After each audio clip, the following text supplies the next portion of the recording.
ನಾರಾಯಣ ಅಖಿಲ ಗುರು ಭಗವನ್ ನಮಸ್ತೆ. ಸರ್ವತ್ರ ಗೋವಿಂದ ನಾಮ ಸಂಕೀರ್ತನಂ. ಗೋವಿಂದ ಗೋವಿಂದ. ஸ்ரீமன்னாராயணீயம் 95வது தசகம். தியான யோகம். மெய்ப்பொருள் அறிவோம். உலகின் தோற்றத்திற்கு காரணமாய் விளங்கும் குருவாயூர் அப்பனே, மகா பிரளயத்திற்கு பிறகு புதியதாக உலகத்தை படைக்க நினைத்த பொழுது அனைத்து ஜீவன்களும் சூட்சும ரூபமாக இருக்கும் சமஷ்டி உருவான ஹிரண்ய கர்ப்பருடைய திருவுருவத்தை எடுத்துக்கொண்டு விளங்கினார். அதாவது பிரம்மாவின் திருவுருவோடு அப்பன் குருவாயூரப்பன் தோன்றினார். அதன்பின் சூட்சும ரூபியான வியஷ்டி ரூபத்தை மேற்கொண்டு, அதாவது ஜீவனாக ஆகி, மாயையின் குணங்களான மகத், அகங்காரம், பஞ்சபூதங்கள், புலன்கள், பஞ்ச பிராணன்கள் ஆகியவைகளோடு சேர்ந்து விளங்கினார். அவ்வுருவில் அடங்கிய ஜீவனான நான் ஓங்கி வளர்ந்த பக்தி யோகத்தினால் ராஜசம் தாமசம் ஆகிய இரு குணங்களையும் விலக்கி சத்துவ குணத்தை பெற்று, அதன்பின் அந்த சத்துவ குணத்தையும் கடந்து காரிய காரணங்களான குணங்களால் மறைக்கப்படாமல் நிர்குண ரூபியான பகவானாகவே பரிபூரணமாக விளங்குவேனாக. நாராயண பட்டதிரி 1வது தசகத்திலிருந்து இப்பொழுது 95வது தசகத்திற்கு பயணித்து வந்திருக்கின்றார். உள்ளுவது உயர் உள்ளல் என்பது போல அவருடைய மனது எவ்வளவு உயர்வாக எண்ணுகிறது பாருங்கள்.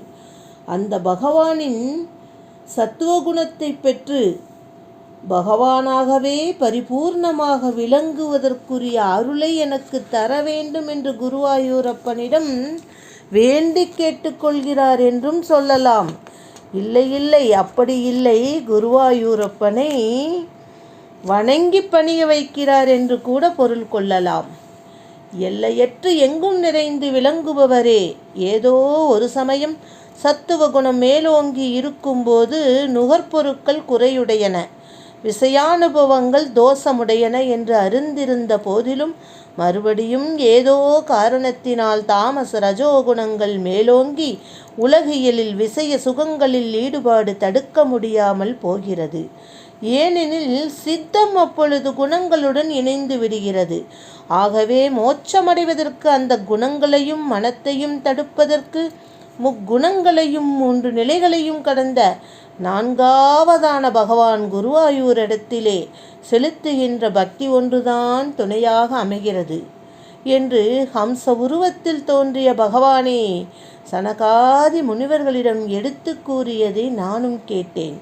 ஸ்ரீ கிருஷ்ணா செயல் புரிபவர்களுடைய விருப்பத்திற்கேற்றவாறு உயர்நலம் பெறுவதற்கான வழிமுறைகள் வியாசர், பதஞ்சலி முதலியவர்களால் பலபடியாக கூறப்பட்டுள்ளன. அவை நிறைவற்ற நிலையற்ற துன்பம் கலந்த மகிழ்ச்சியை தருவனவாகவும் சொர்க்கம் முதலிய பயன்களை தருவனவாகவுமே உள்ளன. ஆனால் மேன்மையளிக்கக்கூடிய பலவிதமான வழிகளிலும் போற்றத்தக்க அழிவற்ற சாதனம் பக்தி ஒன்றே என்று பகவான் குருவாயூரப்பன் உங்களுடைய தோழரான உத்தவருக்கு எடுத்து கூறியதையும் நான் கேட்டேன். உலகியல் இன்பத்தை நாடுபவர்களுக்கு பக்தியால் கிட்டும் பேரானந்த சுகத்திற்கு ஈடான இன்பம் எப்படி கிட்டும்? பகவானிடத்திலே கொண்ட பக்தியால் எவனது மனம் மகிழ்ச்சி கொண்டுள்ளதோ, மேலும் ஆசை ஒளிந்து உள்ளதோ, அவன் இவ்வுலகில் எங்கும் சுகமாய் திரிகிறான். குளிர்ந்த மடுவிலிருக்கும் நீர்வாழ்வனவற்றிற்கு எங்கும் நீர்மயமாகவே காணப்படுவது போல அவனுக்கு திசைகள் அனைத்தும் சுகமயமாகவே காணப்படுகின்றன. அந்த பக்தன் இந்திரன் வாழும் சொர்க்கத்தையோ இல்லை பிரம்மாவின் சத்தியலோகத்தையோ மனத்தை கவரும் யோக சித்திகளையோ விரும்புவதே இல்லை. இதுவெல்லாம் இருக்கட்டும், மோட்சமாகிய முக்தி பேறு தானாகவே எளிதில் கிடைத்தால் கூட அந்த பக்தன் அதில் கூட ஆசை கொள்வதில்லை. புலன்கள் அடங்காமையால் உலகியல் இன்பங்களால் இழுக்கப்பட்டு பகவானது பக்தன் துன்பமடைந்தாலும் அந்த புலன் இன்பங்கள் அந்த பக்தனை எந்நாளும் வெற்றி கொள்ள இயலாது. ஏனெனில் பெரும் வலுவு கொண்ட பக்தி அப்புலன்களை அடக்கி வலுவிழக்கச் செய்து விடுகிறது. கொழுந்து விட்டெறியும் தீ விறகு குவியலை எரித்தொழிப்பது போல பகவானிடம் வைத்த பக்தியின் பெருக்கு பாவத்தை முற்றிலுமாக எரித்து விடுகையில் புலன்களுக்கு தனியாக தீய வலிமை எவ்வாறு இருக்க முடியும்? சித்தத்திலே கசிவும் உள்ளம் நெக்குருகுதலும் உடலில் மிகுந்த சிலிர்ப்பும் ஆனந்த கண்ணீருமின்றி சித்தம் எவ்வாறுதான் சுத்தமடையும்? பக்தி இல்லாதவனுக்கு மிகுந்த தவத்தினாலோ உயர் படிப்பினாலோ ஆவது என்ன? பயனொன்றுமில்லை. பகவானுடைய திருவிளையாடல்கள் பற்றி கேட்டு அனுபவிப்பதற்காகிய சித்தாஞ்சனத்தால் சித்தியாகிய கண்மை அடிக்கடி தூய்மைப்படுத்தப்படுகின்ற இந்த ஆத்மா மை தீட்டப்பட்ட கண்ணுன் பொருளாக காண்பது போல உண்மையான தத்துவத்தின் நுட்பத்தை காண்கிறது. கோடிக்கணக்கான தர்க்கங்களை யுக்திகளை பயில்வதால் அந்த தத்துவ நுட்பம் அறியப்படுவதே இல்லை. குருவாயூரப்பா, பகவானை தியானம் செய்யும் முறையை முறைப்படி நான் பயில வேண்டும்.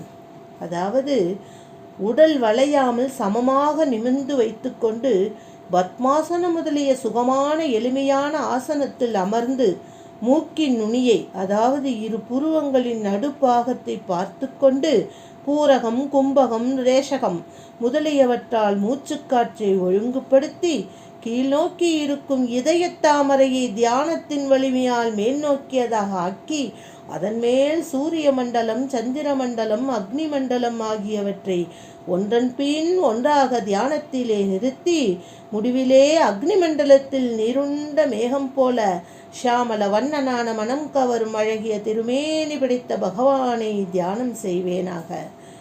நாராயண பட்டத்ரி அகிலத்திற்கே குருவானவர் குருவாயூரப்பனின் ஆசிகளை பரிபூர்ணமாக பெற்றவர்.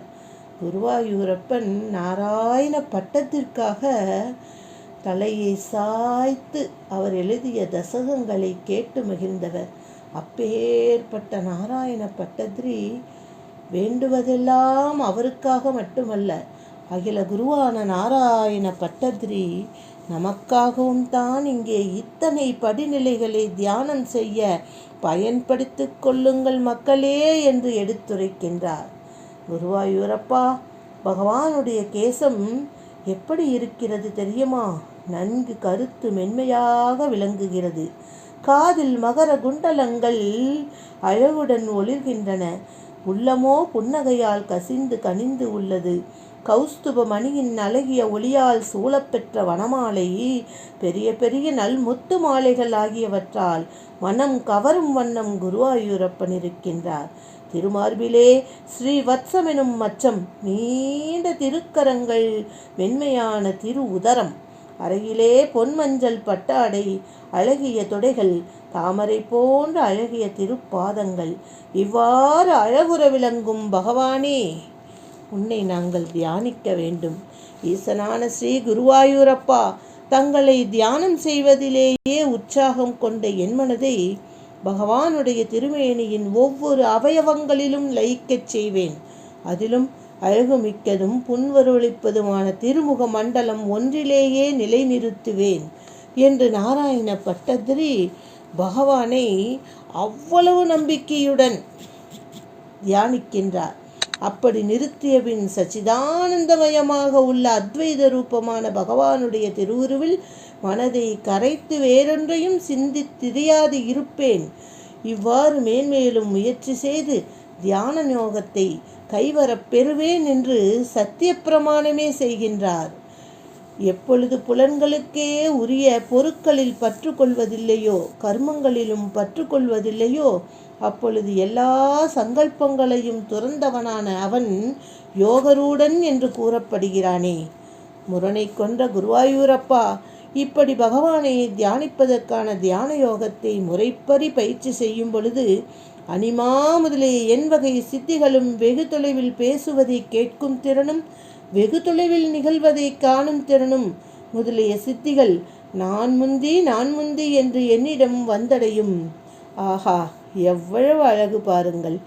இவை அனைத்தையும் பகவானை அடைவதில் இடையூறு விளைவிக்கும். அதனால் நான் இவற்றை விரும்ப மாட்டேன். குறைவற்ற ஆனந்தமே நிறைந்து விளங்கும் பகவானையே விரும்புகிறேன். குருவாயூரப்பா, தாபங்கள் அனைத்து நின்றும் என்னை காத்தருள வேண்டுகிறேன் என்று நாராயண பட்டத்ரி நமக்காக தியானம் செய்யும் முறையையும், எதை தியானிக்க வேண்டும், எப்படி தியானிக்க வேண்டும் என்ற சூட்சுமத்தையும் மிக அழகாக எளிமையாக சொல்லிக் கொடுத்து இந்த தசகத்தை இனிதே முடிக்கின்றார். ராதே கிருஷ்ணா.